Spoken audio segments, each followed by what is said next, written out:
বাংলাকে লুটবে কিন্তু বাংলাকে কিছু দেবে না। বাংলার থেকে ট্যাক্স তুলবে কিন্তু বাজেটে বাংলাকে কিছু দেবে না। বাংলার থেকে তেল, কয়লা, বন্দর সব চাল লুটে পুটে খাবে, বাংলাকে কিছু দেবে না। আপনি বিজেপি করেন, লজ্জা হয় না আপনার? লজ্জা হয় না? 12 জন সাংসদের লজ্জা হয় না? থুতু বেলে ডুবে মরা উচিত। বাংলার মানুষের ভোট পেয়েছো, তোমাদের ভোট দিয়ে জিতিয়েছে। একটা কলেজ, একটা ইউনিভার্সিটি, একটা হসপিটাল, একটা রেল কিচ্ছু আনতে পারোনি। ঠিক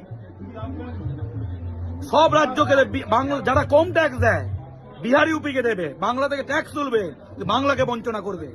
এদের বাড়িতে বাড়িতে ভোট চাইতে গেলে ঝাঁটাবেটা করুন। বাংলার থেকে টাকা তুলবে, জিএসটি তুলবে, তেল তুলবে, কয়লা তুলবে, আর দেবে অন্য রাজ্যকে। একটা বাজেটে বাংলাকে কিচ্ছু দেয়নি, বাংলাকে লুটতে চায়, বাঙালিকে বঞ্চনা করে, বাংলাকে বঞ্চনা করে। ধিক্কার!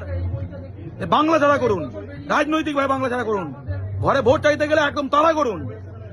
ধিক্কার! ছি।